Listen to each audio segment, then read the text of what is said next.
মোহনপুর রাজ্যের রাজকন্যা দীপিকা দেখতে অনেক সুন্দরী।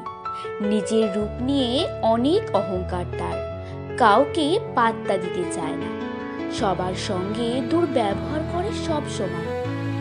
যখন তখন সবাইকে অপমান করে, তুচ্ছ তাচ্ছিল্য করে কথা বলাটা তার অভ্যাস হয়ে গেছে। রাজকন্যা বলে কেউ তার সামনে কিছু বলে না ভয়ে, কিন্তু সবাই মনে মনে ভীষণ ঘৃণা করে তাকে। রাজা নন্দকুমারও মেয়ের অহংকারী স্বভাবের কারণে বিব্রত এবং চিন্তিত। রাজকন্যাকে কিভাবে বিয়ে দেবেন, বিয়ের পর মেয়েটি সংসার করবে কিভাবে, ইত্যাদি চিন্তায় অস্থির তিনি। আশপাশে বিভিন্ন রাজ্যের রাজপুত্ররা একে একে দীপিকাকে দেখতে এসে তার রূপে মুগ্ধ হলেও তার হিংসুটে দাম্ভিক আচরণে অপমানিত লাঞ্ছিত হয়ে ফিরে গেছে। তাকে বিয়ে করার উদ্দেশ্যে বিভিন্ন দেশ থেকে আসা রাজপুত্রদের কারো চেহারা নিয়ে, কারো পোশাক নিয়ে, আবার কারো শারীরিক গঠন নিয়ে তুচ্ছ তাচ্ছিল্য করায় তারা সবাই রাগ করে হতাশ হয়ে মুখ ফিরিয়ে নিয়েছে। কেউ রাজকন্যা দীপিকাকে বিয়ে করার ব্যাপারে আগ্রহী হয়নি। হঠাৎ একদিন রাজকন্যা তার প্রিয় বাগানটিতে ঘুরতে গিয়ে দেখে সব গাছ, লতাপাতা, ফুল শুকিয়ে ম্লান হয়ে পড়ে আছে, অথচ কয়েকদিন আগেও বাগানটি ফুলে ফলে ঝলমল করছিল। গাছে গাছে পাখি গান গাইত, তখন ফুলে ফলে ঝলমল করত, রঙিন প্রজাপতির দল উড়ে বেড়াতো, পুকুর ঘাটে বড় বড় রাজহাঁস মনের আনন্দে নাচানাচি করত। পুকুরে হরেক রকমের মাছের ছোটাছুটি দেখে যে কারো মনটা ভরে যেত। অথচ হঠাৎ করে সবকিছু কেমন বিবর্ণ, মলিন এবং বিমর্ষ হয়ে গেছে। মৃত্যুপুরীতে পরিণত হয়েছে পুরো বাগান।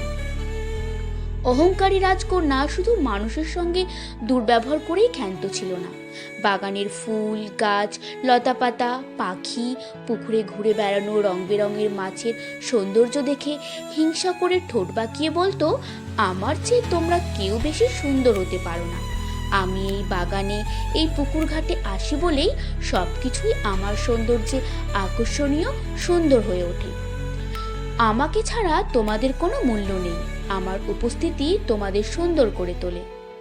দীপিকার তেমন অহংকারী কথা শুনতে শুনতে বাগানের ফুল, গাছ, লতাপাতা, পাখি, পুকুরের মাছ সবাই ভীষণ দুঃখ পেয়ে অভিমান করে হঠাৎ করেই ঝরে পড়েছে, নেতিয়ে পড়েছে। নতুন করে আর কোনো ফুল ফুটছে না।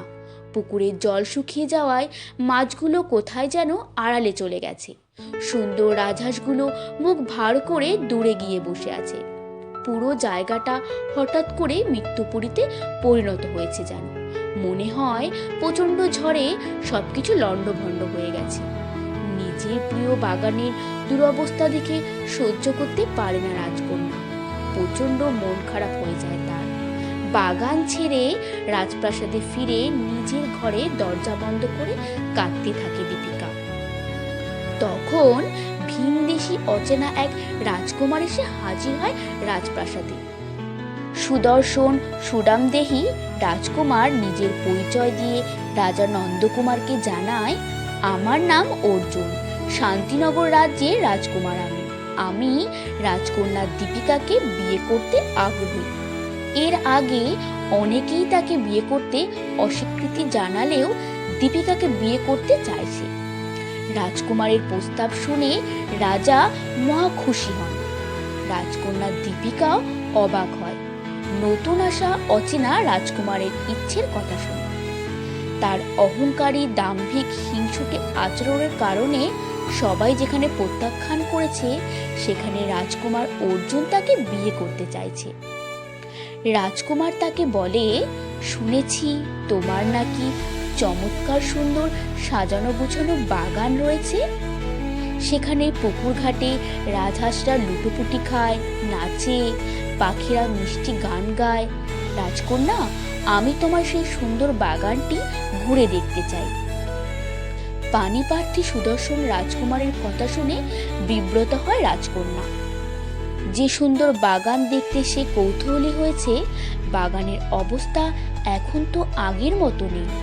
সব সৌন্দর্য হারিয়ে লণ্ডভণ্ড বিধ্বস্ত হয়ে আছে। সেখানে রাজকুমারকে নিয়ে গেলে অপমানিত, লজ্জিত হতে হবে। দীপিকা নানাভাবে এড়াতে চাইলেও অনেকটা জোর করেই রাজকুমার তাকে সঙ্গে নিয়ে বাগান দেখতে যায়। সেখানে গিয়ে বাগানের মলিন করুণ দশা দেখে দুঃখ প্রকাশ করে সে। তারপর বলে, রাজকন্যা, তোমার বাগান যেদিন আবার সুন্দর হয়ে উঠবে, ফুলে ফলে লতা পাতায় রঙিন সাজে সেজে উঠবে, গাছে গাছে পাখিরা গাইবে, সেদিন আমি তোমাকে বিয়ে করব।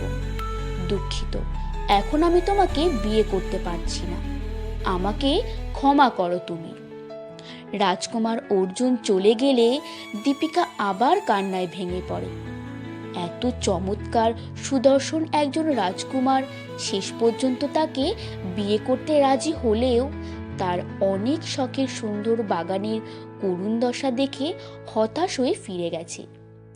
যদি বাগানটি আবার আগের মতো উজ্জ্বলভাবে ফুলে ফলে সুন্দর হয়ে সজ্জিত হয়ে হেসে ওঠে, তাহলে রাজকুমার তাকে বিয়ে করতে রাজি আছে বলে গেছে।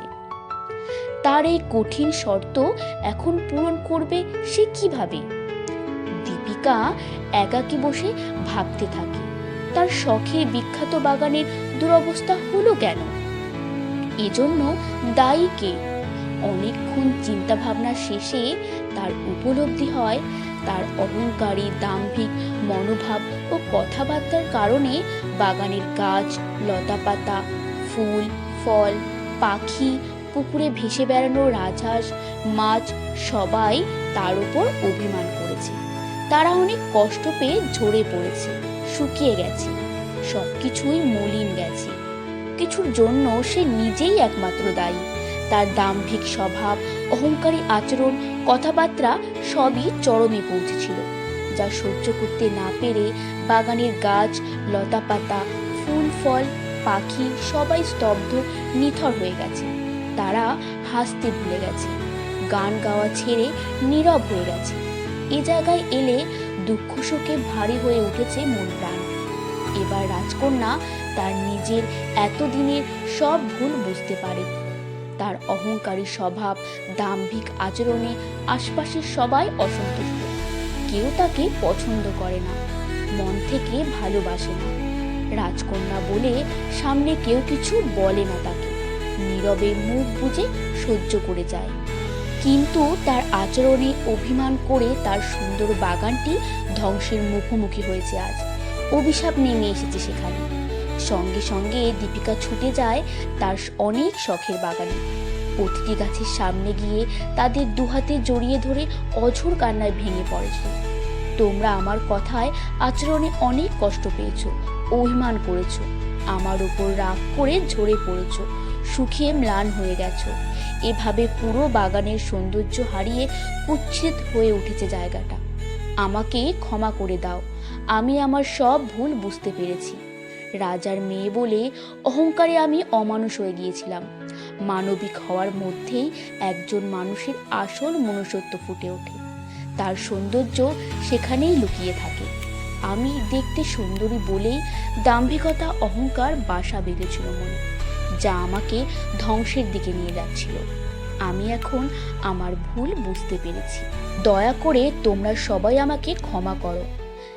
রাজকন্যা দীপিকার আর্তনাদ আর কান্নায় আকাশ বাতাস প্রকৃতি সবই ভারী হয়ে ওঠে। বাগানের গাছ, লতাপাতা, ফুল, পাখি, পুকুরের জল, মাছ, হাঁস সবাই অভিমান, দুঃখ, রাগ ভুলে গিয়ে আবার হেসে ওঠে। ধীরে ধীরে জেগে ওঠে সব কিছু। প্রাণ ফিরে পায় পুরো বাগান। উজ্জ্বল ঝলমলে রঙিন সাজে সেজে ওঠে। পাখিরা গাছে গাছে মিষ্টি সুরে গান গাইতে শুরু করে। রাজকন্যা দীপিকার বাগান ফুলে ফলে আবার আগের মতো সৌন্দর্য নিয়ে জেগে ওঠার খবর পেতে তা দেখতে পক্ষীরাজ ঘোড়ায় চড়ে রাজকুমার অর্জুন ছুটে আসে। দীপিকা তাকে সঙ্গে নিয়ে পুরো বাগানটি দেখায়। এবার রাজকুমার দীপিকার বাগানের অপরূপ সৌন্দর্যে চমকে ওঠে, মুগ্ধ হয়। তার চেহারায় আনন্দ উচ্ছ্বাস ফুটে ওঠে। আবেগে, আনন্দে, ভালোবাসার উচ্ছ্বাসে রাজকন্যার দুহাত জড়িয়ে ধরে বলল, রাজকন্যা, তোমার বাগান ফুলে ফলে সৌন্দর্যে আবার হেসে উঠেছে। আমি অনেক মুগ্ধ হয়েছি। আমার ভীষণ ভালো লাগছে। তুমি তোমার মনে চেপে বসা অহংকার, হিংসা, দাম্ভিকতা সব ত্যাগ করে সত্যিকারের ভালো মানুষ হয়ে উঠেছ। এবার তোমাকে বিয়ে করতে আমার কোনো আপত্তি নেই। আমি আজই তোমাকে বিয়ে করতে চাই। রাজকুমার উচ্ছ্বাস ভরা গলায় কথাগুলো বলে। এরপর মহা ধুমধামে রাজকন্যা দীপিকার সঙ্গে শান্তিনগর রাজ্যের রাজকুমার অর্জুনের বিয়ে হয়ে যায়। 7 দিন ধরে 2 রাজ্য জুড়ে আনন্দ উৎসবে মেতে ওঠে সবাই। রাজকন্যা থেকে রাজবধূ হয়ে শান্তিনগর রাজ্যে চলে যায় দীপিকা। একসময় অহংকারী, দাম্ভিক, হিংসুটে, বদমেজাজি হিসেবে সবার অপছন্দের থাকলেও নিজেকে বদলে ফেলা দীপিকা দয়ালু, নম্র, ভদ্র, সহানুভূতিশীল ভালো মানুষ হয়ে ওঠে। সবাই তাকে নতুনভাবে ভালোবাসতে থাকে। বন্ধুরা, অহংকার পতনের মূল।